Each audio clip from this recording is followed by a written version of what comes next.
play around, yo.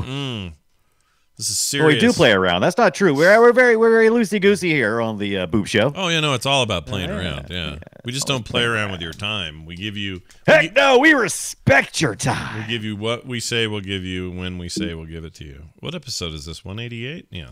88? 188. Oh, yeah. Oh, yeah. That's right. We are recording. Everything sounds great. I got equal channels. That's what you like. And I'm going to just kick it right Channels off of equality. right now in 3, 2, 1. Another visitor. Stay a while. Stay forever. Oh, hi. It's The Boop Show, episode 188 for Monday, September 24th, 2018.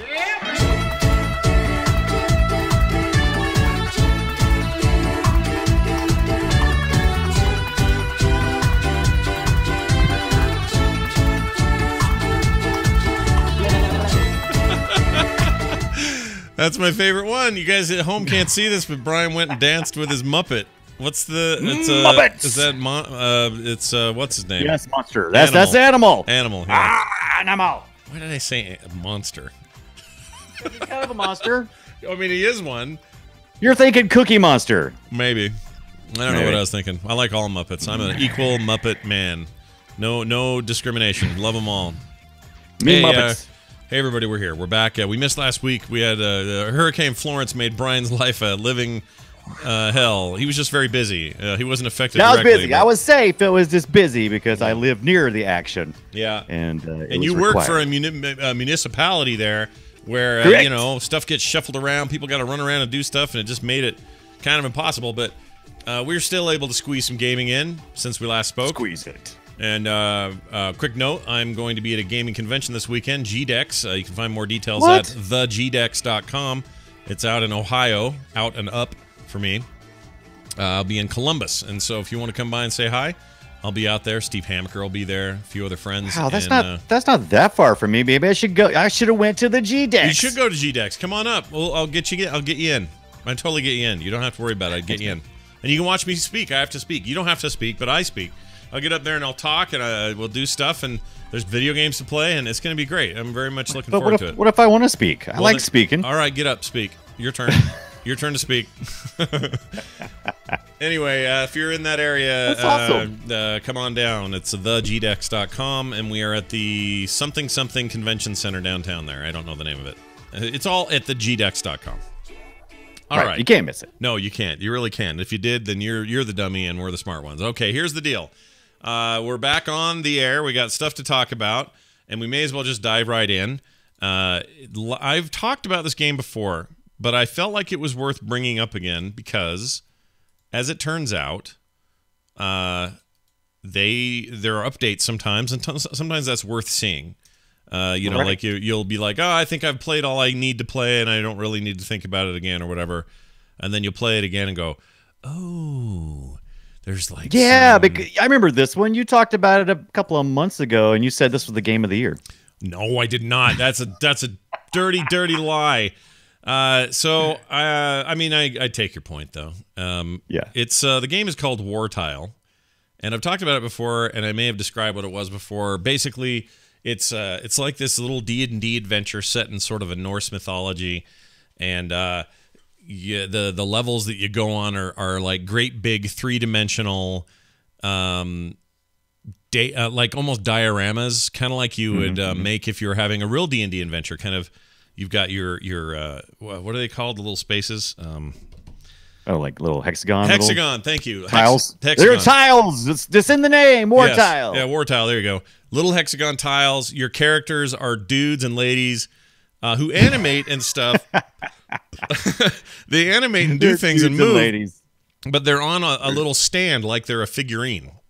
Right? So if they're sitting, they're just sitting on their figurine. If they're standing, if they're swinging their sword, whatever, they're all on these figurines. And each it reminds me of battle chess that they had on the in the Star Wars. Oh yeah, similar to that. That's a good point. Just very cinematic. Everything's very nicely textured and beautiful. Lots of objects. But at the end of the day, it's almost like somebody handcrafted this big, beautiful space for you to move your dudes around on. And It's turn-based, but not really. I mean, it is, but it's more like turn time-based. So if you move your dude, he has a little white circle around his feet that will start sort of counting down like a cooldown. And then when it ends, you can move again. And you can move, but he won't. If his cooldown's not done, he won't move yet. Sometimes it affects like a trap or freezing or something will happen where you can't move at all. So there's all those sorts of things in combat. But you just, you move them around these tiles. If you're on a higher tile, you have advantage. The high ground. Yeah, you have the high ground. So you have some advantage over your enemies. If you're on the low ground, you have a little bit of a disadvantage. Everybody understands that. Yeah. Except for that guy. That one guy who's listening to us right now. He's learning something today. He's all mad because he gave the high ground to Obi-Wan. There you go. I forgot about that. He should know better. Yeah, you're right. Anyway, here's so I've talked about this game. I've explained it before. There's a whole adventure. There's story. There's characters unlocked. There's loot to get. There's armor to wear. All this. It's kind of what you think it is. A little bit more of like a tabletop approach to an RPG adventure. I really like the combination of things it uses. This is something I've already been on record to say. What's different, you ask, Scott? Well, let me tell you. They released 1.1. And it has a completely rewritten story, 100% rewritten, started over. That doesn't mean you don't get pieces of what was there before. They just went through. Think of it as like a final edit on a book, kind of. Somebody went through and just cleaned it up, added a few things, removed a few things, and then they added voiceover to all of it. And it's good. So now they got voice work. And it's good voice work. Like at the beginning of the thing, it'll say, "You entered the valley, trying not to die by exposure to the element," whatever it is. I'm making all of that's made up, and it's not that voice, but it's a cool voice, and it feels like a more polished, cohesive, like finished adventure. I already liked this a lot and recommended it pretty highly.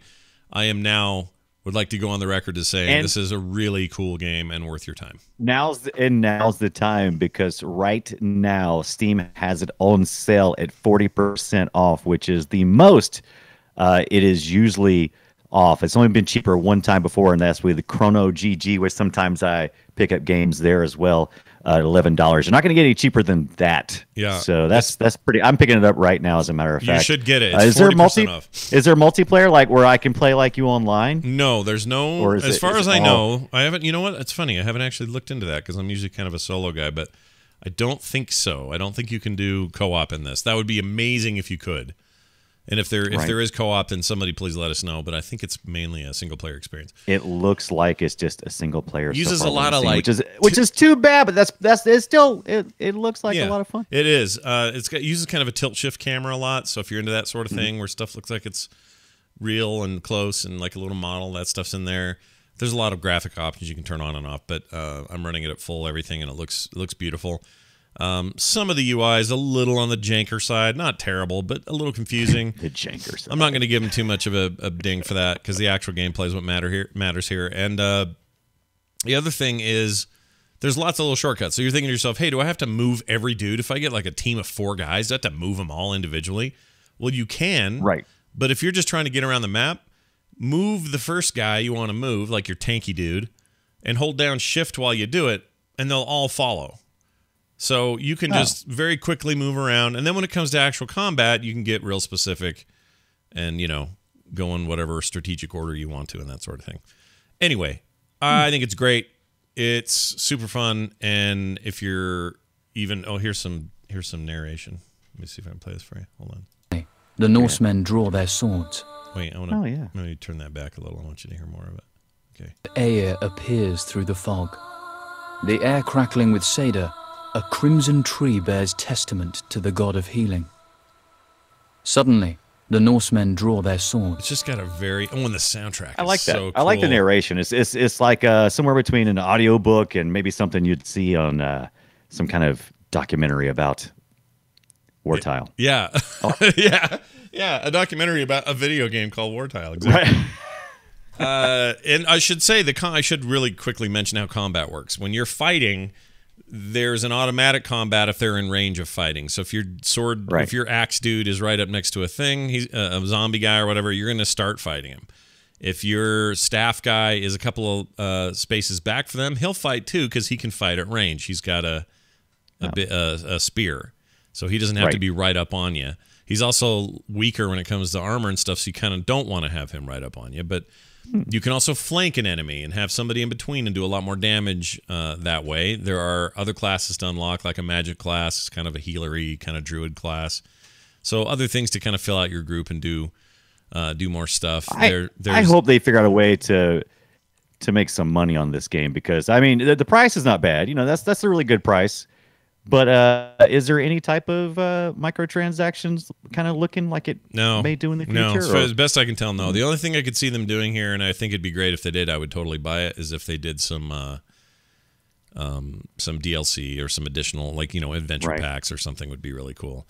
It's not, this isn't a Diablo experience where things are randomized. It's a very crafted adventure, and there's a lot. There was some cards involved as well. Oh yeah, I should explain the cards. So you unlock those as you play, and the more cards you get, the more options you have.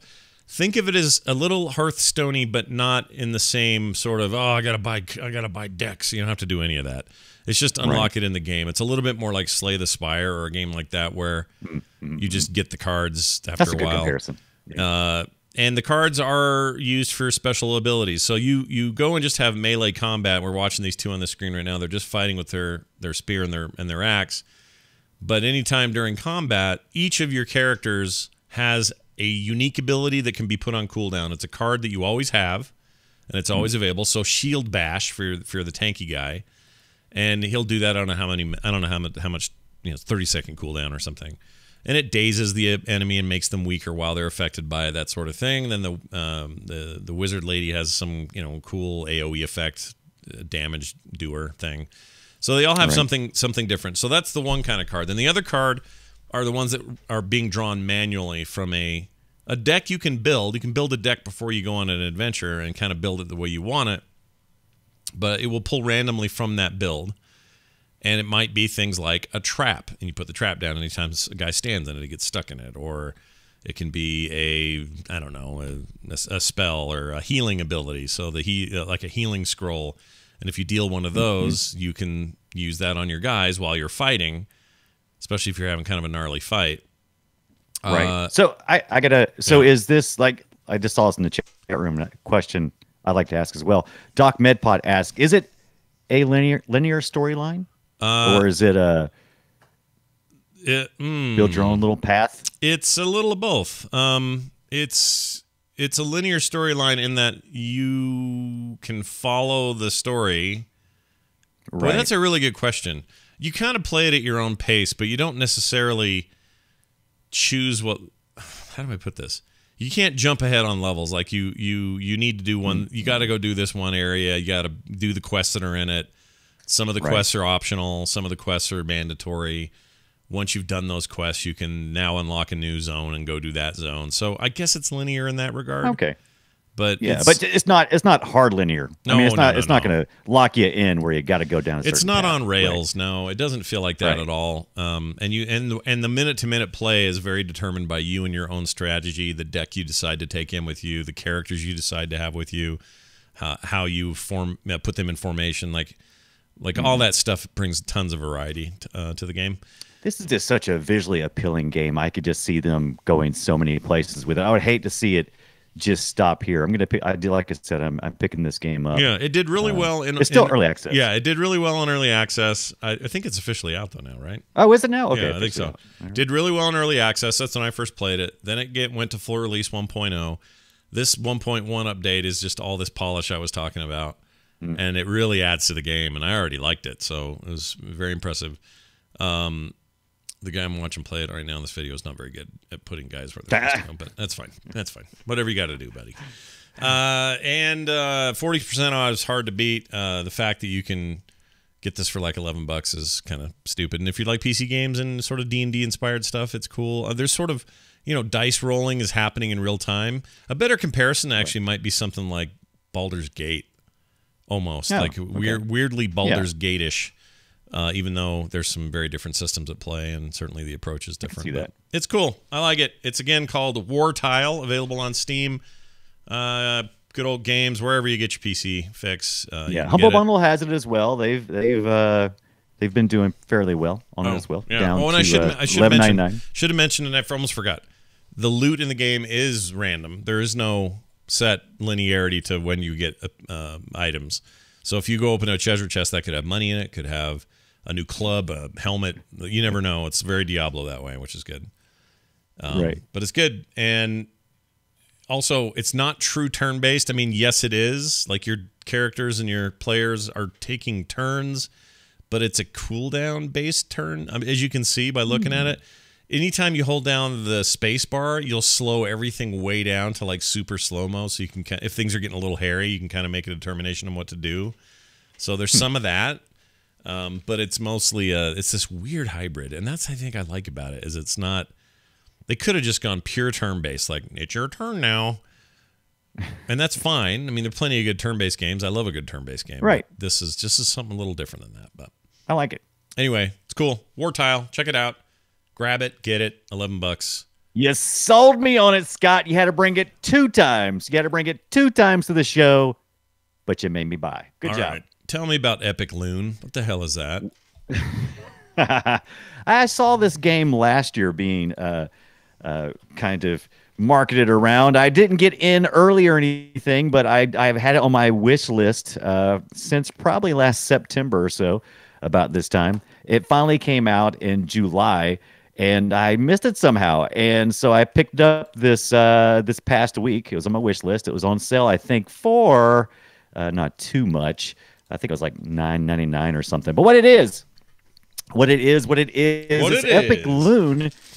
It's Epic Loon, and the reason I didn't just jump right into the description of it, because it is this weird ride where you're playing as one of 4 aliens. You can play the storyline, which is how I'm playing it mostly right now, or you can play it co-op, and it is you can be one of 4 aliens, and the aliens are attempting to wreak havoc upon Joe, the video file, which is really where most of the story is told from his perspective.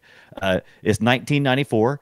Joe is a very nerdy nerd and a videophile of sci-fi movies mostly. And he has been watching his VHS, and it has went on the fritz. He's lived in the basement of his mom's house, of course. Mm-hmm. And so he heads out to the local... trying to say it in the right way. You've seen Gremlins, right? It's like the apothecary, right? There you go. So he goes to a shop, a corner hardware store that is very similar to the hardware store you would see in Gremlins. Mm-hmm. And he picks up a cleaning tape that is all magical, and it comes with these things not to do and what to do, just like Gremlins. And hold on, cleaning tape like a VHS cleaning tape. A VHS, yeah, I'm sorry. Did I not mention that? Yes, everything. Yeah. He is a video file. I'm sorry, yes, he is a video file, but it's 1994, so it's almost all VHS based, and everything he has is illegal because he records it on cable TV. He sits in his basement, Joe does, and records bad movie after bad movie. Is such a film sack idea, and he has ran into a trouble with his VCR, and he's headed down to the local Mystic hardware store, and he is back with a videotape for cleaning. He puts it into his VCR, and there has been aliens, and you're the aliens who inject themselves into the equipment.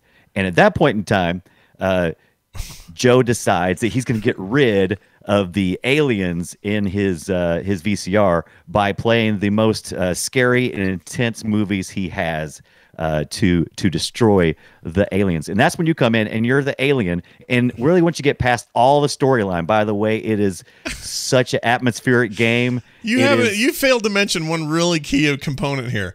I haven't gotten to the gameplay yet. So far, the whole thing that I'm looking at here, and I don't know if it's just the intro or what, but it's all full motion video. It's all I'm sorry. Yeah. The introduction is all this full motion video. You're essentially look like you're sitting over top of Joe, like with some kind of security camera, and you're watching Joe, and it's all live action, like you said. There's a real actor there, and when you go into the game, it actually zooms into the TV, and then you see everything like you would see in a TV.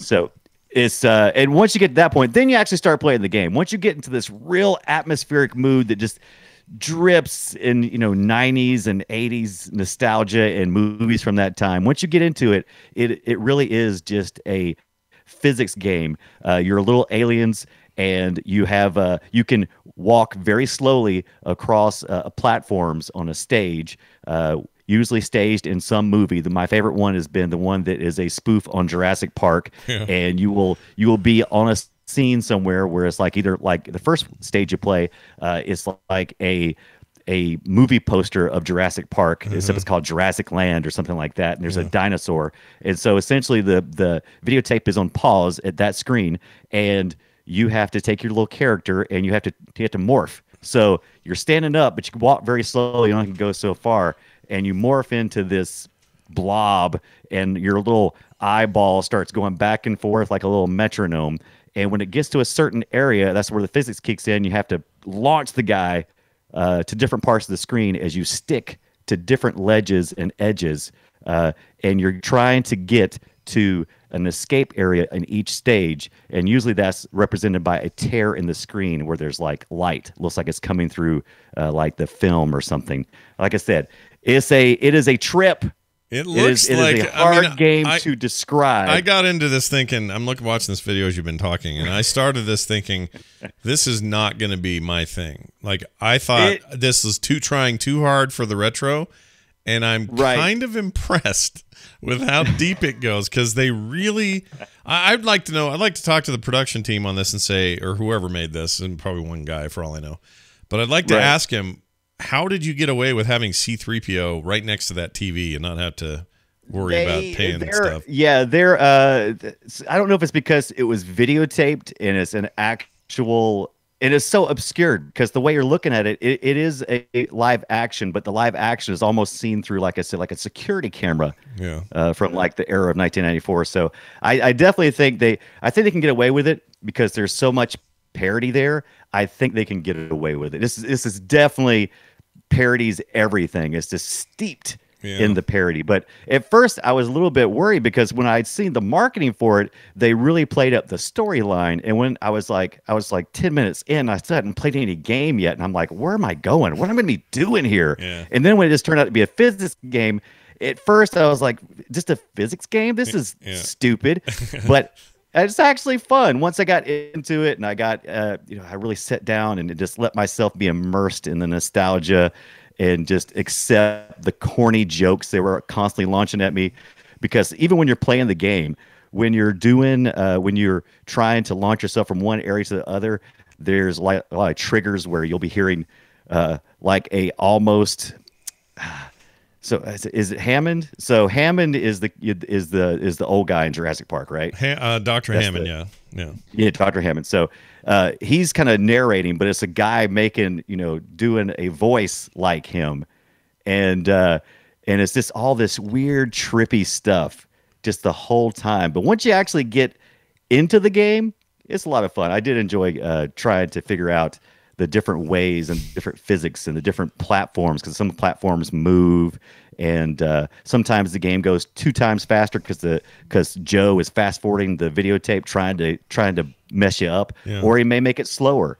And so for something that seemed like it was going to be pretty limited as gameplay, it keeps me interested and keeps moving forward because it's just silly enough. And sometimes it is really hard and really challenging. Yeah, and sometimes some of these levels look brutal, man. Some of this stuff. Yeah, they're real brutal. So I'm gonna give them props for how this looks. Like it's unique as all get out. I think you'll probably impressive. you'll either if you get it, like I said, it's about $10. You'll either get it and quit immediately, or you will play hours upon hours, which is what I've done. And there's really not much. Once you get past the initial, the kookiness and stuff, it's just more like a fun little ride. Just the whole way, it's just a little fun ride. Very odd. That's very interesting. And most of it's, I want to say most of it's in black and white, except for like some of the video stuff, but the actual gameplay, most of it's like either a monotone or monochrome or black and white. And then there's areas where you don't want to hit, which makes it way more difficult because it'll be lit up red. And if it hits that, then I didn't mention this. Whenever you're jumping the platforms and trying to get to your end goal, you may end up getting killed. It's usually either by falling off a platform or hitting one of these red spots, like I was saying. It looks like blood, and then you have to start back over. So I've only played it individually, and that's been pretty fun. Yeah. I'm curious because I haven't sat down and played with anybody else. But I would be curious to see how this is going to be as a couch co-op game because I think it really could be very frustrating because there's sometimes when the physics game, like I said, it's like a metronome. So you have to wait until it hits right where you want to go to. So it's kind of like when you're playing golf and you got a little power back and forth.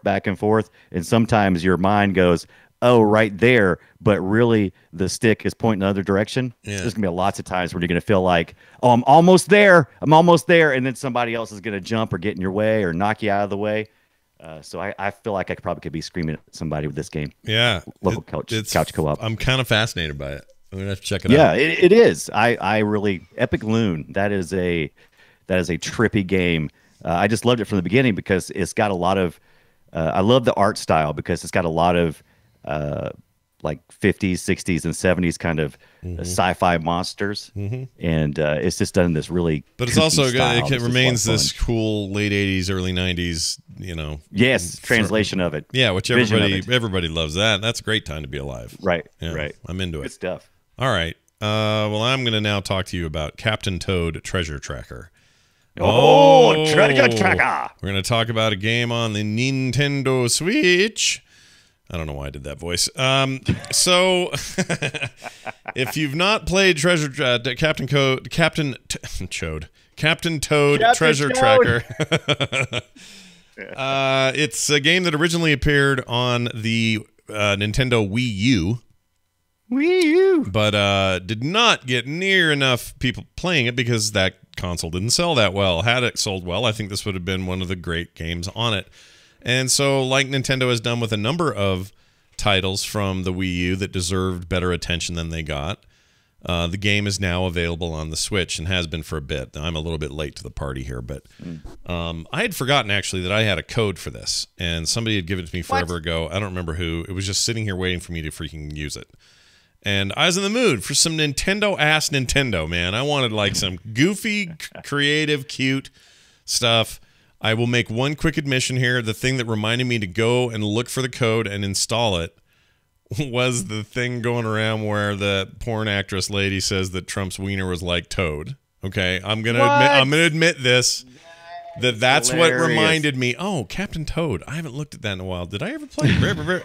And I went and looked it up, and sure enough, I had not played Captain Toad Treasure Tracker yet. So, for a little bit of history, historical context, this came out of a different game. The Nintendo's very high selling, but again, for the platform, who knows, it could have sold a lot more. But their Mario game for that device was called Super Mario Land 3D. Or Super Mario World 3D? Well, whatever. There's Mario Land 3D, which is on the 3DS, and then this was like big blown out console, new version, right, whatever it was called. But it had these points in it where you could do these one-offs. It's like, oh, here you go. Here's Captain Toad, and he has a little thing for me to do. In the middle of playing Mario, you would just do these little one-offs. And they were so fun by themselves. Clearly, Nintendo smartly went, oh, you know what we could do? We could make this a game. And they did. They made it a damn video game. And it's just level after level, very interesting variety of levels of Captain Toad doing what Captain Toad does, which is look for treasures. He's got a little helmet on with a light so he can see where he's going, and you're trying to unlock and find all of these little gems, and then come out of there with the 3 gems. Like some kind of treasure? Yeah, like treasure. Yeah. And then you got bad guys you got to dispatch in various ways. You have lives, you collect coins, a little bit of Mario in there. There's always a secret thing hidden someplace. So you want to try to get all the secret stuff, and while you're at it, there's also, after you've done it once, you can go find this 8-bit version of Toad. If you do that, you basically just kind of clear. There's a lot of sort of, hey, I want to clear this whole thing and be the man. And so that's what you do. Right. Now, is there anything specific that really makes it shine on the Wii? 'Cause I'm looking down. It looks like Switch, you mean? I'm sorry. What did I say? You said that's the what I meant, Wii, Switch. but I know what you meant. Yeah. The Wii, yeah, it's the Wii U. But no, the Switch. It looks like you can play as you can have a second player as well. Yeah, that person. I forget what that person can do because I haven't done that yet, so I'm not 100% sure. There's a bunch of touchscreen stuff involved. If you decide to use it that way, you can play it all with a controller as well on a TV. But I've only played this in handheld mode because it's perfect for handheld mode. It's like, what do I want? What do I feel like doing? I know what I feel like doing: playing Captain Toad on the couch without anybody bugging me. So I got my little screen in front of me, and I go and do my little puzzles, and I get my job done, and you get the star, and you get out, and you do the next one. And it's just got a great rhythm to it. Pick it up, play it, be done, move on to the next one, put it down for a while, come back to it. Just great that way. And everything's done in this similar, it's funny, we were talking about War Tile. This is also like a little 3D diorama, much more, cartoony, Nintendo-y, but these really cool designed little three-dimensional diorama things. And your job is to figure them out. And none of them feel so complicated that you'd rather die. Like, if you don't like this kind of thing, you'd think that, oh, this would be terrible. But they just make it just enough challenge and just enough sort of delightful gameplay that you feel like you want to just keep going and do the next guy. I like it a lot. I think it's awesome, and I'm going to highly recommend it. I've been looking for something to play on the Switch, and maybe you'll like it. This is it. Maybe this is it, because I love these kind of games. It's good for kids, too. Like, kids like this. I think it helped make them smarter, not dumber like me and you. Right, that's right. And also, it just oozes that Nintendo thing, which, incredible gameplay covered in frosting. It's just it's what Nintendo does. Does Toad have like a romantic interest in this one? Is that like something that he does? He's really into the shape of Donald Trump's penis. No, I'm just kidding. No, there is a girl Toad. I don't know what her name is, Toadette or something. But I think but she's just a playable character. She's she's like an option, right? Either you or Toadette. No, maybe I don't think so though, because in the story in the beginning, she gets kidnapped by a giant eagle. What? Come on. Yeah, just like in she's like the Princess Peach of this deal. Yeah. And so she gets picked up by a big eagle talon and flown off someplace. And your job is to go find her. So it's very traditional Nintendo that way, which is a little annoying. But you can't play her yet. Yeah. Maybe after you finish it all, she becomes an unlockable or something like that. I don't know. Right. But I think it's great. Dang Goombas! I think it's great and worth every minute I've spent so far. My only complaint is I feel like I'm gonna run out of cool stuff to do. And I don't know when that's going to happen, but it's very Nintendo, and they have never let me down before, so why would they now? So it's all going to be fine. So, yes, highly recommend it. There is it has that quality of like, all right, well, I did the basics and got out of here, but if I really want all 3 gems and the 8-bit Toad and the bonus mushroom, I'm going back in. I'm going to find it all. Like, it has that quality to it. That's pretty cool. So check it out. Captain Toad's Treasure Tracker. Again, it's a Wii U game, but it is great on the Switch. If you're looking for something for the Switch, by gum, got you covered. All right, Brian, Identity V, which is... Right, okay, it's one of those games that... Okay, look, if you're going to name your game or your device something and follow it with either a Roman numeral 5 or a 10, you got to tell me, like in little brackets or something, this is a V or this is a 5. So I don't know if it's Identity 5 or Identity V, but I'm going with Identity V because I've been calling it. I picked this up on my mobile app. I registered, I believe, for the pre-release for this, but I think it's available now for everybody to play. It is one of them outrun a serial killer games. Have you ever played a Dead by Daylight?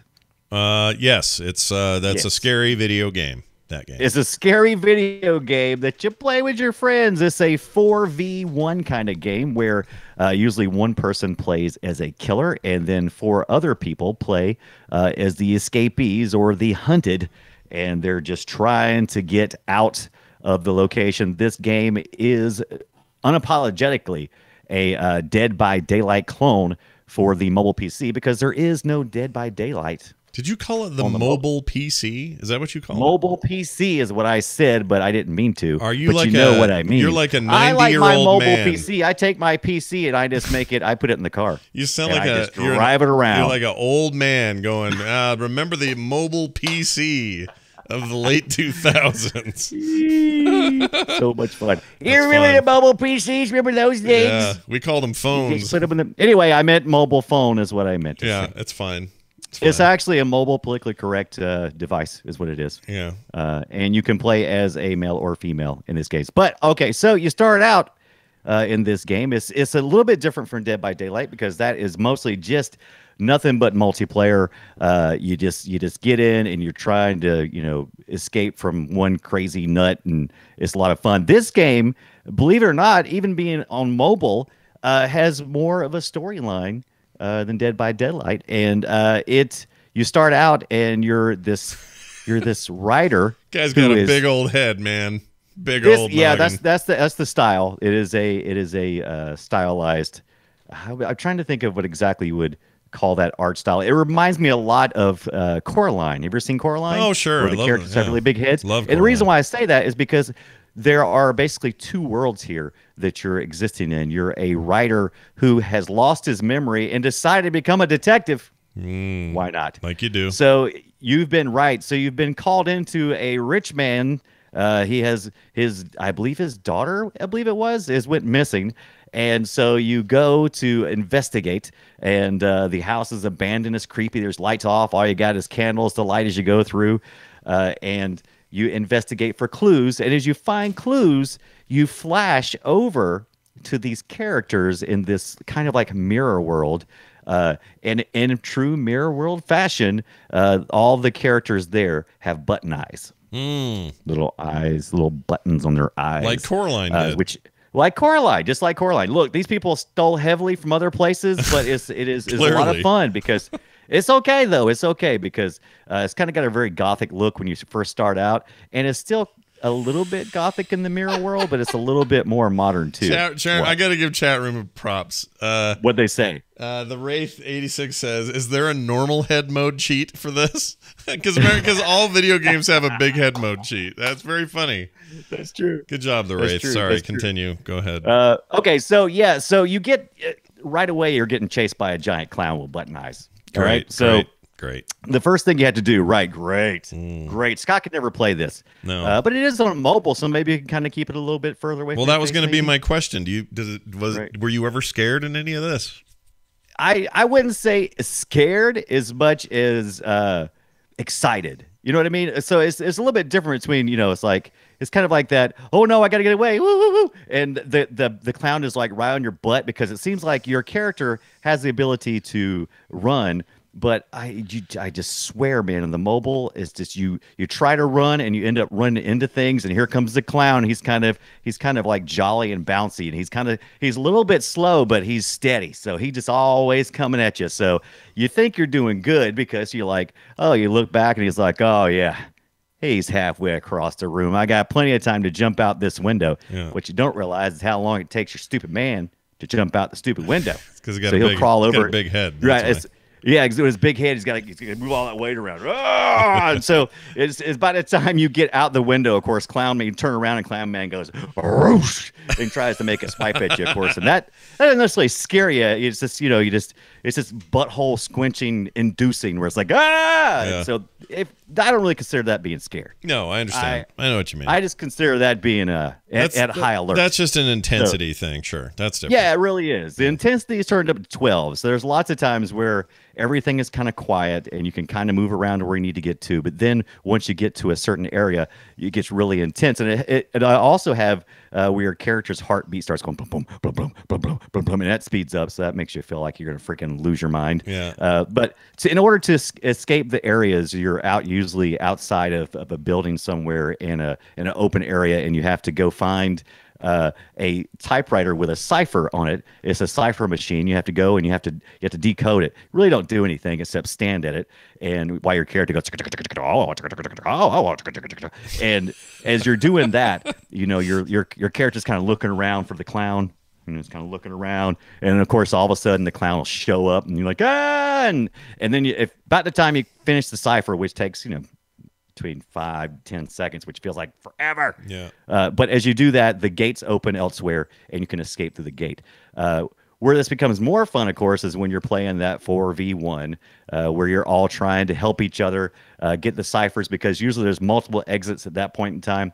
So even though the hunter who is hunting, the victims, even though he can kind of guess where you're going to be at, he doesn't always know, and it takes him a while to get across the screen. This is just So wait, are you playing with other people or just computer? I have not played. So that's the good thing about this. You can play as an individual through the story. And what happens is you have those moments where you play, but then you drop back into detective mode and you follow the story along a little bit more, and you're getting clues about what happened to the daughter. But then as you get to the next clue, you'll usually pop back into this to kind of see what happened to these people. And so it's kind of a little intermix of story and gameplay, but I can do it individually. And the AI is smart enough. It will help me if I get captured. Because if you do get captured, he'll tie you up, and he'll give you a certain amount of time, and then somebody can come along. Yeah, it's just like Dead by Daylight. It's the same thing. It's just like Dead by Daylight. Exactly. There's not much difference really at all. But there's chat room's calling costumes. it Coraline by Daylight is what they're calling it in the chat room. That'd be spot on. Yeah. Spot on. Yeah. But it is a lot of fun. It is. I've had a terrific time with this game. I would like to play with other people, but I don't know right now, man. This is pretty stressful. It's stressful enough doing it on my own. I can't imagine trying to coordinate an effort and having people mad at me because I can't save them. I'm not going over there. There's a clown. Yeah, there's Forget a clown. it. Nobody likes You're a clown. dead, dude. Not only a clown, he's got like a peg leg with a clown. That's not cool. Yeah. I don't like that at all. I don't like it at all. Yeah, looks like that's on Android and it's on iOS, I believe, yeah. and Android, I believe. That is correct. Yeah. You can get it on both those platforms. But it is the goodness. I did enjoy it. Identity V. Identity V or Identity 5. I don't know. Oh, it's probably 5, isn't it? I don't know. Because there's 5 players. Because there's 5 players, right? You would think that's what would make sense. Yeah, but who are we to make sense of this world? No. I make no sense. I make no sense either. All right, well, I would like to tell you about another game. Do it. A game I meant to get a long time ago. It was always too much money. Then there was also this thing of like, I don't know if this is my game or not, but it seems like it should be on the surface, but I don't know. And then the reviews were good, but then I thought, I got other stuff to play, so I just never got around to it. I finally picked up, after all that time, Blood Bowl 2. Blood Bowl. Now, I didn't play any Blood Bowl 1. So I don't have much of a reference point, and I've never played the tabletop version. Tabletop, right. Which is a game that Games Workshop puts out. It's set in the Warhammer universe, and it's like their take on sports. It's basically football in a fantasy setting. Mm-hmm. Now, I immediately am drawn to this sort of idea because I love Mutant League football, Mutant League hockey. I love the idea of sports, but with a weird twist of some sort. Right. It's just always been a thing I'm cool with. I'm down with it. That's what this game is. You start the game with these 2 commentators. One guy's name is Jim Johnson. He is eternal, and he's one of the commentators. Then there's Bob Bifford, I think, and he's like a big ogre. But they're kind of Warcrafty era stuff. I mean, Warcraft's basically Warhammer anyway, so you know what I'm talking about. It's just very Warhammer, and they act like it's a real sport. And the teams have, pads and colors and everything, but the pads and colors are all spiky and, they look like they're medieval in a way, but also weirdly modern football in another way. So that is the motif. That's the look. That's the feel of it. It's got a sense of humor. Never played the tabletop, so I didn't know how the rules worked. But basically, it's a turn-based game. And you are trying to get a touchdown. That's one of the ways of earning points and doing stuff. But also, you can eliminate each other almost chess style in this game. So you line up, Brian, imagine these, your 2 teams lining up. You got your offensive linemen and your defensive guys. And while you're playing, you make a move and you have a turn. So the turn is, okay, well, I can take this guy, clear up the field. The further I go, though, the more likely I'm going to have a bad dice roll, so I need to be careful with that guy. Or, hey, he should tackle this other guy. There's only a 65% chance he's going to get it. And if he doesn't, that guy's going to get through and get the ball. But it's 100% turn-based. There's no real-time combat in this thing at all. I was about to say, so when you take your turn and you just sit back and you enjoy the mayhem. You don't really just sit back, because you move a guy, he moves and does his thing. You move another guy, he moves, tackles a guy, kills him, takes the ball. Do another guy, he gets murdered by the defenseman or whatever. And then it's the other, and then you're done. You hit end turn, and now the other team makes a bunch of moves, and they all have their associated actions, and then it comes back to you. It's like your traditional civilization. Is there more fantasy or football humor? More of an attempt to combine them. They are constantly. That's the one thing that's kind of rubbing me a little bit wrong. I don't think the humor's working for me very well.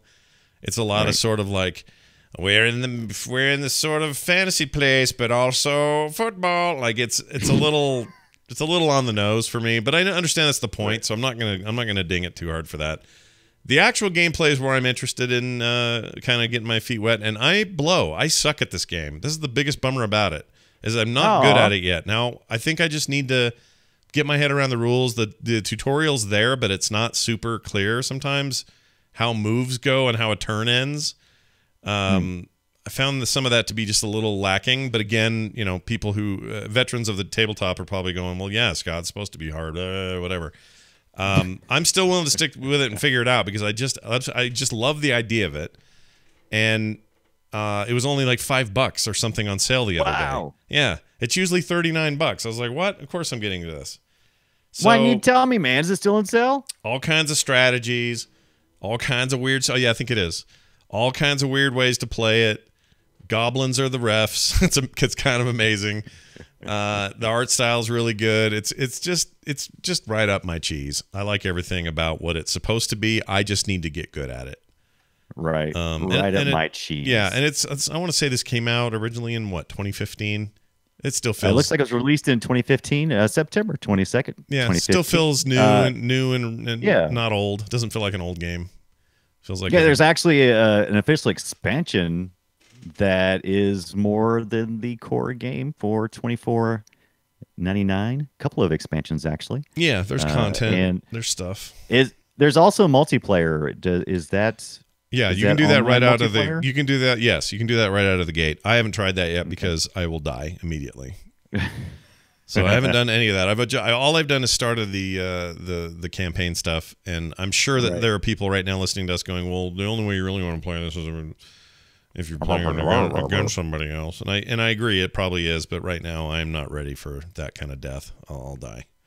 Yeah, too embarrassing. Wow, it's funny because it looks like it has fairly mixed reviews, but a lot of the negative reviews are recent, but they haven't been like all of a sudden either. Yeah, I don't know what that's about. There was a time there where it was like mostly positive. For a while it was overwhelming. That was mostly, and I don't know what. Maybe something recently happened where like they stopped supporting the feature I like or whatever, something like that. That's fine. Right. People don't like that kind of stuff, but you can pass. You can pass interfere. You can do a lot of weird football stuff. That's cool. Your dude dies though. If you get clobbered, you're dead. Like, not always. That's what happens in the real world too. I guess so. But like, there's this huge ogre on this team we're looking at right now, and if he runs over to the opposing team, he'll just kill a dude. And so it's a little like chess that way, just eliminating guys. Right. I barely cracked it. I just wanted to say I think it's cool so far. So it's not near enough in for me to go, yes, this is the greatest thing. But it does scratch my kind of, future sport kind of thing that I like so much. I'm a big fan of that. All right. So there's that. Gotcha. There's that. Tell me your final game, Magic the Gathering Arena. Oh, interesting. Right. Did I get into the closed beta? No, I did not. However, it's out now. I thought that was out and available to everybody, isn't it? It will be in the open beta, I believe. They had the closed beta, I believe, ended the 23rd yesterday. Yeah. 23rd September 2018. And they needed a few days to do some server stuff. And it's going to then go into an open beta but I have been, like I said, I've been playing through, watching my kids play in their closed beta that they'd not share with me. I'm pretty excited, and I've been prepping and studying, and I've been really ratcheting it up my Magic the Gathering gameplay in real world too. This past weekend, I had the youngest kid. She is about to turn 11, and she has been wanting to play Magic for a while, and she just wasn't there yet with understanding. It's a 13 and up kind of game, not necessarily because of the violence, but just because of difficulty and sure. Yeah, the difficulties. It's one of the easier battle card games, if you ask me. Because card on card violence. I like that idea. That's card on card and violence. And I think it's, like I said, it's one of the easier to understand because the rules are so. I don't know. You can take a card in Magic and it tells you exactly what to do. So once you get the basics down, which are pretty simple, it's real fun. So we've been having a lot of fun this past weekend. We played many hours of Magic the Gathering and just watching YouTube videos on the Gathering, the arena. Mm-hmm. And I'm looking forward to it in just a few days. I'm going to pick it up. Probably hear a little more about that this next week. I think it's good. I want to say card game. I think it's really good that Magic is finally. They had a terrible video game version of Magic for a while. Hearthstone came in, ate everybody's lunch, and now these guys feel like they're having to pay a little catch up. I'm thrilled though. From all I'm hearing is that this is this is legit. Like they've finally gotten it right. Yes.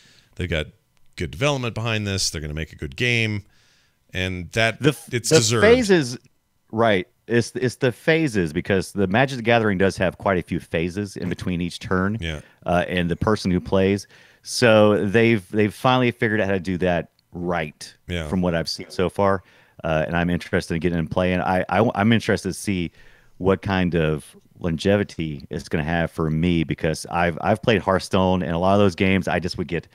It didn't take me long to get frustrated. I'd just be like, I'm just not having the fun I should be having. Yeah, I'm not very good at them either. I like Eternal a lot. Have you played Eternal? Yeah. Yes. I like Eternal. It's a really good. That's a great CCG. But even then, I just like after a while, I'm like, all right, I suck at this. You're all better than me, so why am I playing this? And that's the reason why I feel like I'm getting back to basics because I feel like Magic's where it started at, and so it's like I'm like maybe if I can get it under control with Magic, maybe I can go back and play Hearthstone and other games and really maybe appreciate them at a different level or something. Sure. I don't know. I see these games all the time and people play them. They're having so much fun.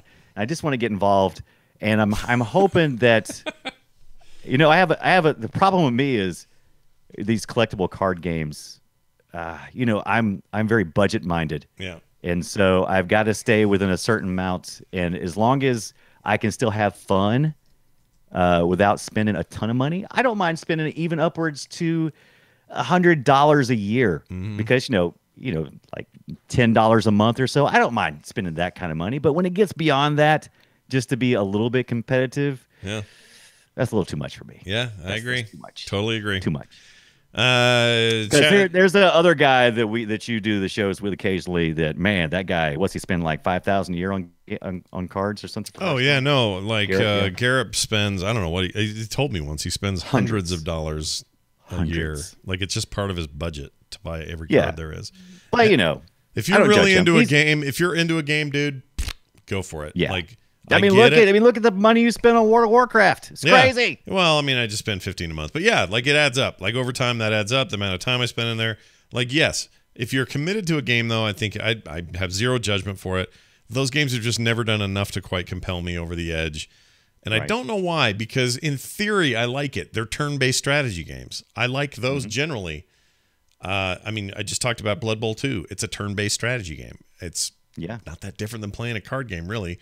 Card games are a certain format, but for whatever reason, I like it. You played the War Tile. You played the Blood Bowl. You played the. I play them all the time. I was telling you about that game last episode. The BattleTech game is amazing. By the way, if there's an award for best video game soundtrack in 2018, I think BattleTech should get it. It's really good because I did play some of that as well this week. But that game's great. That's the one, huh?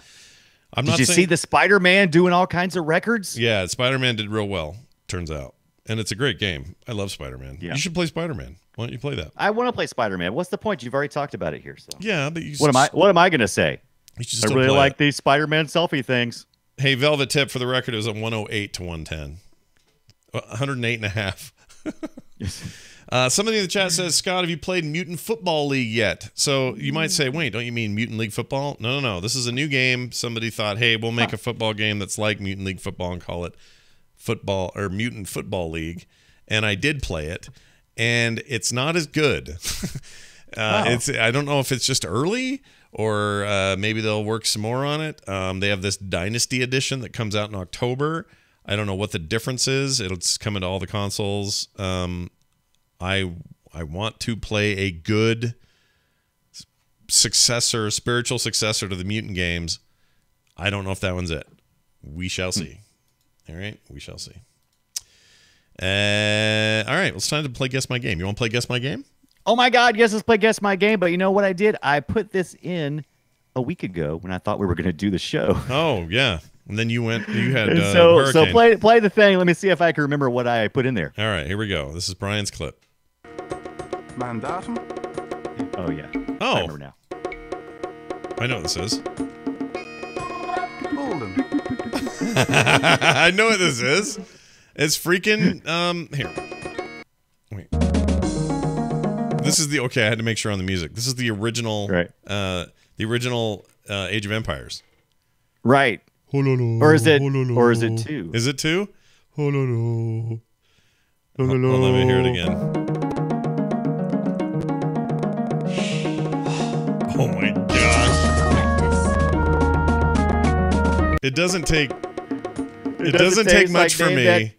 Name that tune and yeah, it doesn't take much for me though to hear some of those sounds and be immediately brought back to when I was playing Age of Empires. Oh, loved it. Okay, is that God, 1 or 2? That game. might be 2. Is that 2? I don't know. I would say I captured 2, but okay. It's been a week since I did it, and now even I'm questioning myself. So I it's can't. good though. Nothing wrong with that. Like 1 and 2 were fantastic. Yeah. 3 was different. Yeah, but it was still good. 3 was trying to compete in an era of crap. Warcraft 3's got these weird heroes, and what are we gonna do, and how do we compete with that? I wish they would have just stayed in their lane a little bit. Yeah, just stage your course, man. Yeah, you don't need to go try to copy everybody else, but I have such fond feelings for that series. Your favorite dick move in Age of Empires? Did you have a dick move? No. I had a favorite. I like the Turks a lot, so I had a favorite race. Right.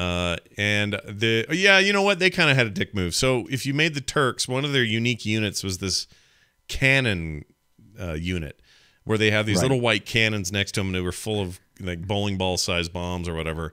And I would just make nothing but those guys, so I'd have like hundreds of them. And because the game didn't have the kind of limits, not balanced. Right. Yeah, it wasn't balanced at all. You could just go crazy. No. So I would load up on those dudes. That's what was so much fun about it, because since there was basically no balance, I mean, it was pick a strategy. Yeah. Are you the guy who collects resources as fast as humanly possible, and then just puts a million guys in the field and just razzes other people when their farmers are still just trying to build farms? That was the kind of things you could do. My favorite dick move was, if I knew the people that I was playing against were experienced and really good, I would like to usually play like 3v3 or whatever, or so we would play like 3 or 4 people at a time, and I would always take a couple of my guys. I would just like get some villagers, like 4 or 5, and I'd send them into different wooded areas, and I would just hide 1 or 2 here or there, just so because they couldn't officially defeat you until they either built the wonder and completed it, or they killed all of your people. Yeah.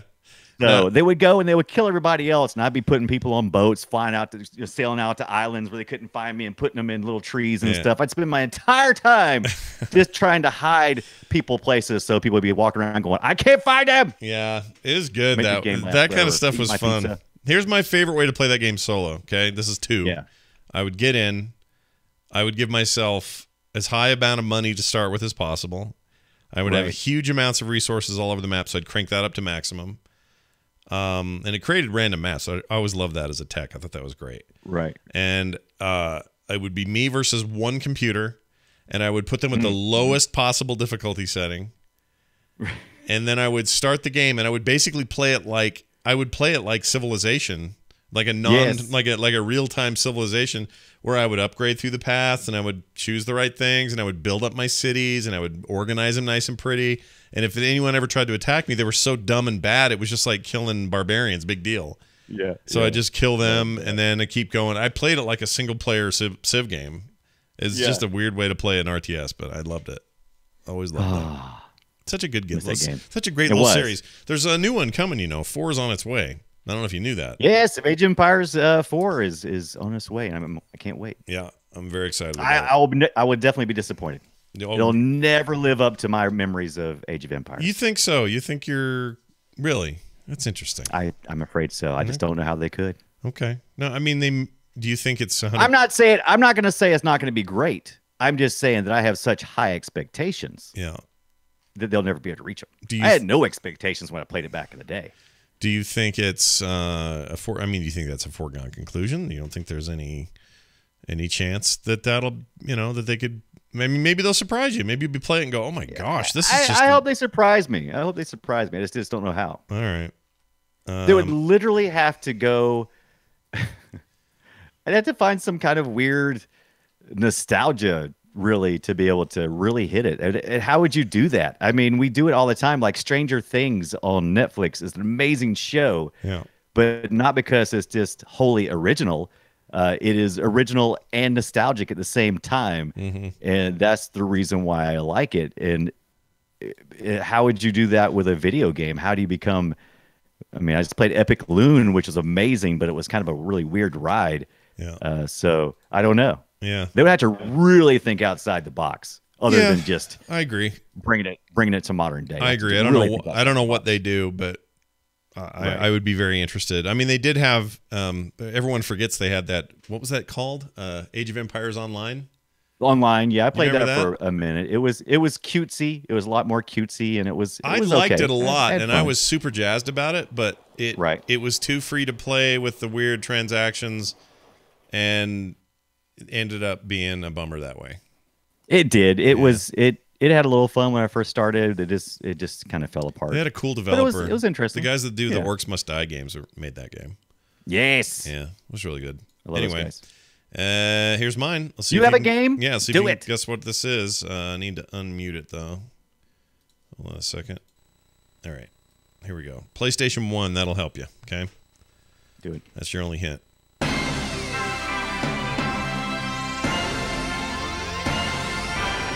Aloha, a black shadow threatening the safety of peaceful worlds. An evil scientist who frightens children and is bent on slavery. A giant robot has seized the peaceful world and carried it off. Aloha's evil plan is to turn it into a huge private retreat for himself. Universal City Hall, here to help the people. Robert can do the job. Let's go, Robert! Jump and go! All right. Any ideas? That sounds terrible. I'll give you some more. I'll give you some more here. This is gameplay.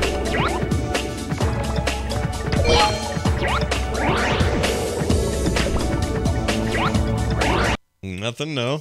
That sounds real familiar, but I mean, it's kind of got like a Frogger sound to it, which I know is not even close. Yeah, and I kind of think it almost sounds like a Star Fox thing, but wrong console. Yeah, wrong brand. Sure.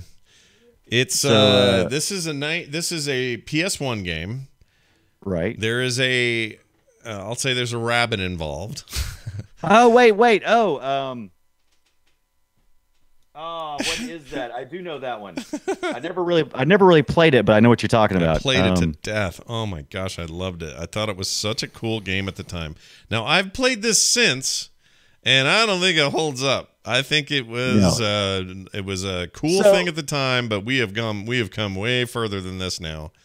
But what you're saying is you're hoping this is not part of the 20 games they're going to put on that PlayStation 1 Mini. Actually, I kind of hope it is, because I actually think it is good in that context. But it's not like a great experience today. But anyway, the game is called Jumpin' Flash. Jumping Flash, and it's this rabbit in this 3D first-person view thing. I thought it was brilliant, open world, questy puzzle design stuff. Ah, yes. It's a cool game. And I think it was on the, it may have been on the, it may have been Ooh, I on the never knew demo they had a discs. 2. Oh, I think I did know that, but I don't think I ever played 2. But it really had, I don't know, at the time, nothing was like it. It was really unique, and it looks like garbage butt right now. Like, if you play it now, it's just an ugly, jiggly. That's the bad thing. I've seen people discuss it, and I've the PlayStation 1 era games were trying to bridge the gap of really taking advantage of the processor power and really going more 3D and getting out of these platform things. And as a result, it meant a lot of texture mapping, and it meant a lot of trying to make use of really pushing the hardware, just really pushing the hardware. We just didn't know what to do yet. This is so new. 3D was so new. You didn't know. Yeah. You know? I mean, it's hard to make it. It's hard to make it look good, because one of the things we hated then was the aliasing. You needed anti-aliasing, and it just wasn't there. It's cute when you have pixelated 8-bit games. That looks charming and cute because the pixels are blocky. Yeah. But when you get into this era, they just get, I don't know, they look like little frozen pixel bits. Yeah. They don't look. I completely doesn't agree. play as well. It doesn't show as well, but I had a lot of fun with it and would recommend it if you've never seen it. And if it comes with that PS1 mini, then maybe you'll just get it. We'll see. Right. We don't know. All right. Well, that does it for I'm that down with part it. of the show. I am too. Let's do this. We didn't even get to talk about it. Yeah, we do. We probably should ought to. I mean, we at least got to get our hands on one so we can talk about it. Yeah. Telltale is gone. Well, they're almost gone. Telltale Games did a huge round of layoffs, and it's kind of a bummer because there's even a sense and talk that the Walking Dead series may not even get its final episodes, which was supposed to be the last game they make.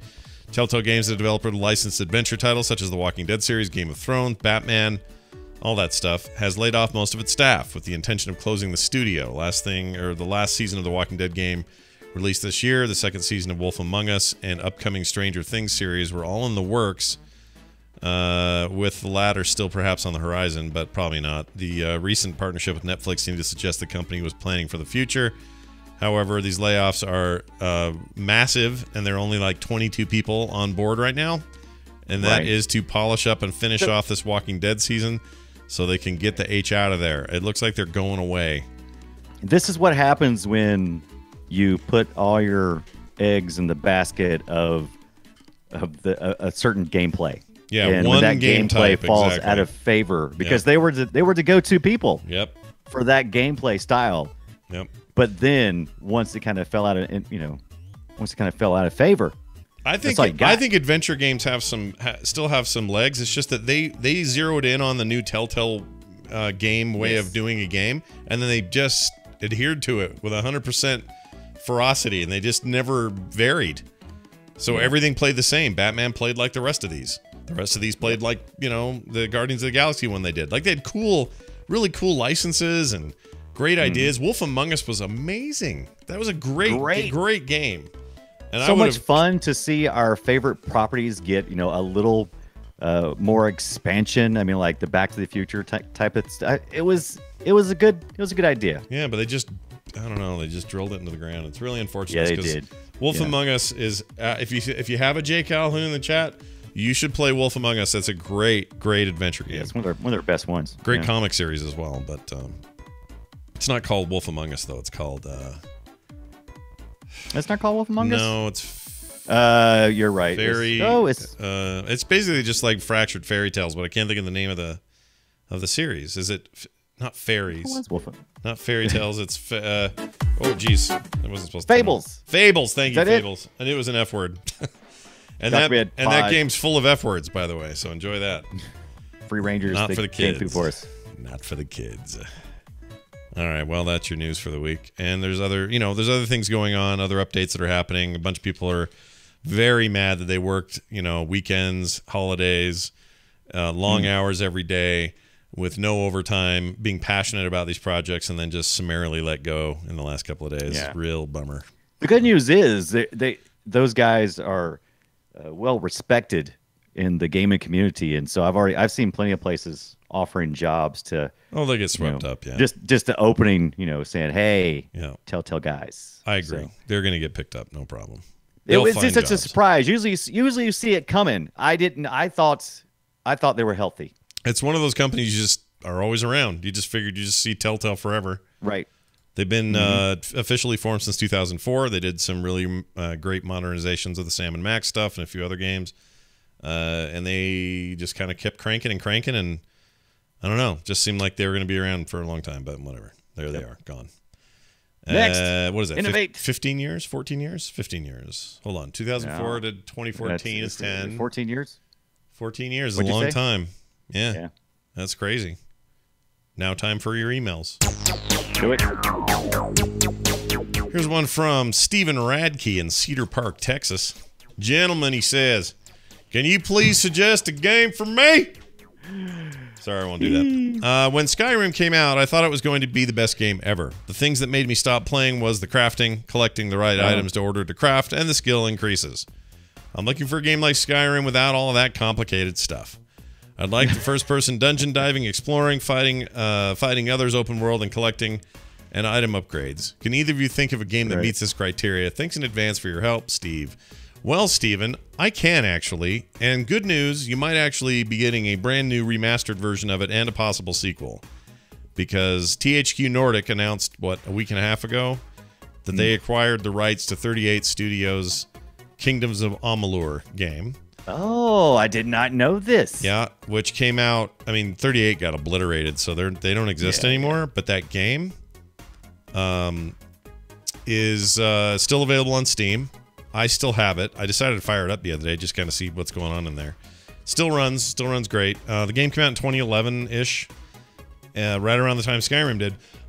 And it's a really great alternative to Skyrim because you have all that stuff you're talking about.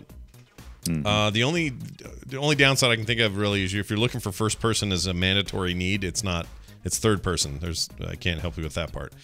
But what you do and how you grow and what you get and how the game works out sounds like what you just described. There are some crafting elements, but you can ignore them if you want.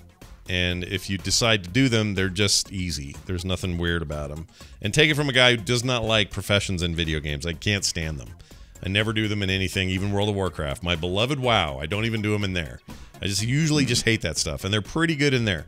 That game holds up. It's a strong entry. It bums me out that things crashed around that and they weren't able to make it work. But with THQ Nordic already showing signs of treating old properties that they acquire with a nice gloved hand, I think you might actually be in for a surprise. So keep an eye on that. You can buy the current one now for dumb cheap, or you can wait around for a remastered, which will probably just be a free upgrade for everybody who already owns it. That's how they did that with what's the Mars one that I bought and talked about on here? Where you break everything with a big old hammer. Oh, yeah. It's based on an old PS1 shooter, and then there was Red Faction. Thank you, Red Faction Guerrilla. Red Faction. That's right. Red Faction Guerrilla is like that. That's a THQ Nordic pickup. They bought it, they fixed it up, they gave us a remastered, and it's great. So, and potential sequels to that could come as well. So, I don't know what all that means. Nothing's for sure, but it seems like if you're going to get the Kingdoms IP and make a big stink about it like they did, they're probably going to do something with it. So. Yeah. So there you go. I'm going with that. I'm going with that, buddy. I think that's your email. It is. And by the way, if you'd like to send your own emails into the show, it's so easy. You can just be like this Stephen Radke guy in Cedar Park, Texas. You just send us an email, boopshow@gmail.com. Simple as that. Or you can go to the website, frogpants.com/boop, and there's a way to contact us right there. If you would like to find us on Twitter, we're at Boop Show, The Brian Dunaway. I'm Scott Johnson. You can find me there. And we have a Reddit that's got a little active community, boopshow.reddit.com. And if you hang around after the show, live watchers, we'll give away a couple of games. All right? We're making a day of it here. It's going to be a good time. So stick around. It's good to be back. Next week, I don't know when my plane arrives, so I don't know when we're doing a show yet. We'll figure that out. But I get home from Ohio on Monday, but I think it's early. I don't know. I actually don't know. So as soon as I know, I'll let you guys know. If it's night, well, then we probably don't have a show. But I'll do my best because it'd be great to have a show next week as well. Yes, it would. And if not, who knows? Maybe I'll play some video games live on Twitch. Oh yeah, people like watching you do things. We like doing that. Doing that. Hey, I might be playing some of that Magic the Gathering arena. Oh, look at you with your arena and the gathering of the magic and whatnot. That's a fantastic idea. That's going to do it for us. Thank you all for listening, being here, and being a part of this here show. For me, for Brian. We'll see you next time. Bye now.